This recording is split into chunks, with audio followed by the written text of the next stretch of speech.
Un tutoriel pour vous montrer les étapes de la mise en peinture de cette couverture.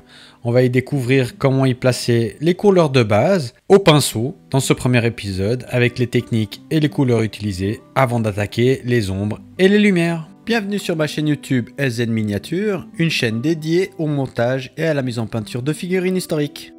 Première étape, la couleur de base de cette couverture. Et oui, j'ai changé d'idée par rapport à ce que j'avais initialement prévu, donc vraiment une couverture dans les bruns pour favoriser ce rouge vin qui va donner beaucoup plus de lumière à l'ensemble de la pièce. Je commence directement avec le wine red avec une couleur de base et après directement dans le frais, toujours au pinceau, je vais mélanger à peu près à 50-50 le wine red avec du bleu foncé et faire les premiers ombrages. Je vais travailler vraiment dans le frais, comme ça je vais pouvoir faire les transitions directement avec cette peinture fraîche. Lors de mon travail, pour vraiment pouvoir travailler dans ce frais, entre la couleur de base qui est le wine red et puis les ombrages max qui sont un mélange 50-50 avec du bleu, je vais souvent revenir avec le wine red pour vraiment faire ces transitions.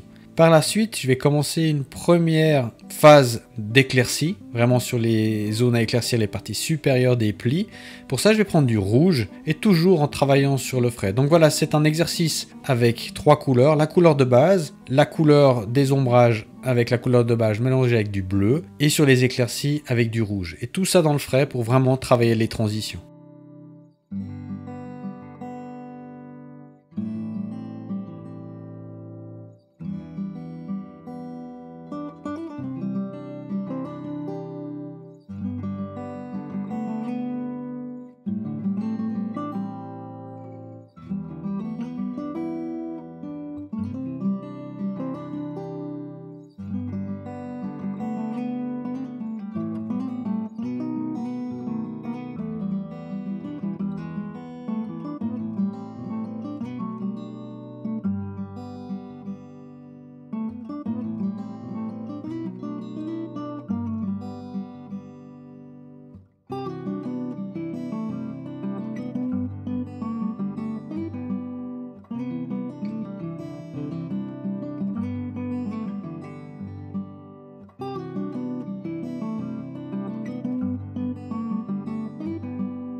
C'est vrai que ce travail aurait pu être réalisé à l'aérographe. C'est un choix personnel au niveau d'utilisation d'un pinceau. À vous de voir. En cours du travail, je vais changer de pinceau pour prendre un plus fin. Voilà, c'est le cas maintenant. Pour finir certaines zones avec un pinceau de taille réduite pour affiner les zones.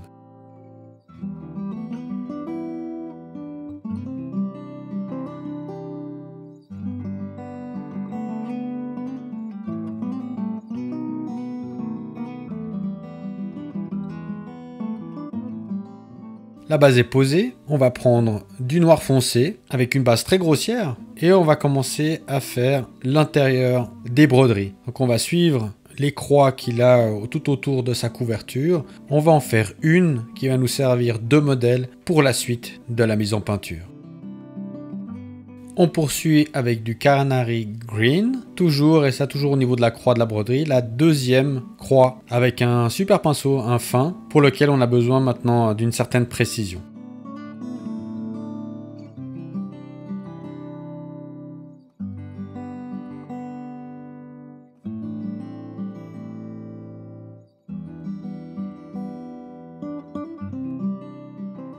On a encore une à réaliser au niveau de la broderie, là, de cette croix. Qu'est-ce qu'on va utiliser? Voilà, je me suis posé la question. Et là, au final, je me suis dit, mais pourquoi pas utiliser un mélange entre justement la couleur de base de la couverture, donc le wine red, et justement ce canary green, et de faire un intermédiaire. Ça donne une couleur dans les saumonés, un petit peu saumon comme ça. Et franchement, je trouve pas mal la transition du canary, justement à la couleur de base. Et toujours avec un pinceau hyper fin, on va venir vraiment faire sa dernière étape.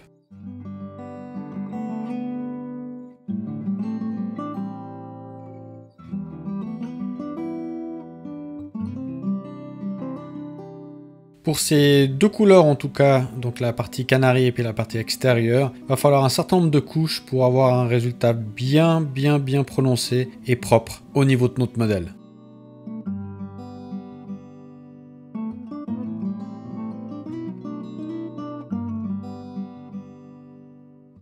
Cinquième étape, avec du noir et un excellent pinceau. Là, j'ai vraiment changé de pinceau pour en prendre un très fin. On peut constater aussi que j'ai fait l'ensemble de ces croix de la couverture. Et maintenant, avec cet excellent pinceau, je viens faire vraiment au niveau de la gravure un surlignage qui est bien prononcé, qui est présent avec, sur la pièce au niveau de la gravure.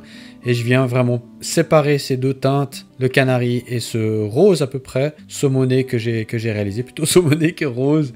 Vraiment, je viens faire les délimitations de la croix. Bien sûr, à la fin, il y a toujours des retouches à faire avec les couleurs de base. Vraiment, il faut vraiment que ce soit propre. C'est tellement rectiligne en fait que toute erreur, elles sont vite remarquables au niveau de la pièce. Avec le noir, toujours avec le même pinceau, je fais également l'extérieur de la croix.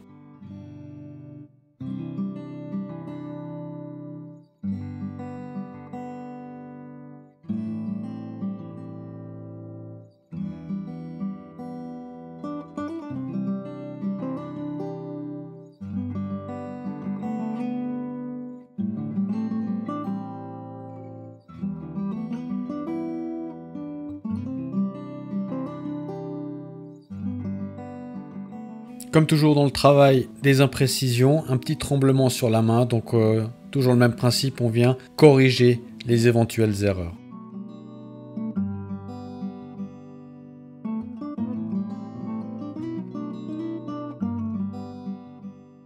On poursuit avec une sixième étape et pour ça je vais prendre du faded white. Mais pourquoi faire? Bonne question que je vais m'attarder de répondre. Sur la couverture, hormis les croix, il n'y a pas de gravures qui sont réalisées par l'artiste et ça manque un petit peu de détails. Pour ça, un petit peu d'imagination. On va dire que là, l'imagination, je n'en ai pas pris beaucoup. C'est vraiment une inspiration par rapport à d'autres artistes sur cette pièce. Et là, je viens à main levée faire d'autres éléments de broderie pour améliorer, customiser les éventuelles broderies sur cette couverture. Donc voilà, c'est tout fait à main levée avec ce faded white, avec une inspiration de couverture réelle. Et je viens poser vraiment mon dessin avant de faire la mise en peinture. Nos marques posées, l'étape 7. Pour ça, je vais utiliser du turquoise. Alors pourquoi du turquoise? C'est vachement improvisé en fait ma couverture. Bah c'est juste pour un petit rappel au niveau de la chemise. Je me suis dit tiens, quelle couleur je vais pouvoir bien appliquer? Ben pourquoi pas faire un petit rappel par rapport à la chemise que possède notre personnage. Voilà, donc du bleu turquoise et on suit vraiment le modèle qu'on vient d'appliquer.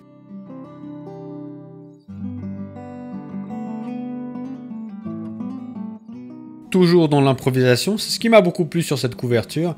Je vais reprendre le Canary Green pour compléter notre modèle au niveau de la couverture. Voilà, toujours un bon pinceau et petit à petit, on voit l'ensemble qui commence à apparaître au niveau des détails et franchement, pour le moment, ça me plaît bien, donc je vais poursuivre avec cette lignée, cette idée que je me suis fixée.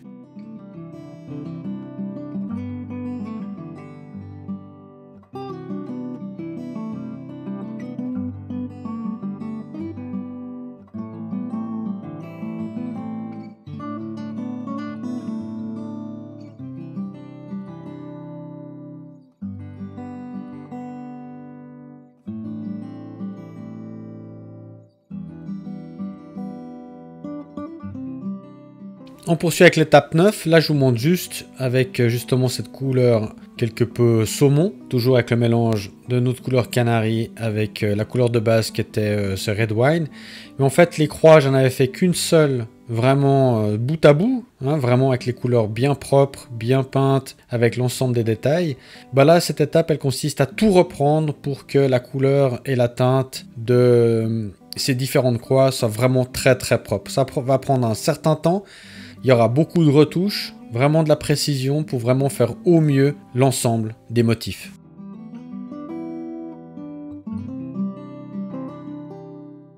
Avant de vous présenter le résultat, on a une dernière étape et pour ça on va utiliser du noir avec un très bon pinceau, vraiment une très très bonne pointe. Et là l'opération qu'on va réaliser, ça va tout changer au niveau de ces motifs. Donc là on va venir vraiment avec, justement comme je viens de le dire, je me répète, un bon pinceau, beaucoup de patience. Là c'est une accélération quand même à 5 fois au niveau de la vidéo. Mais on va venir faire vraiment les bordures de tous nos motifs avec du noir. Donc là également pas de tremblote, sûrement beaucoup d'erreurs que j'ai commises et des corrections que j'ai dû apporter, ça c'est certain, mais je viens vraiment travailler l'ensemble des motifs et vous allez voir toute la différence lors de la présentation du résultat.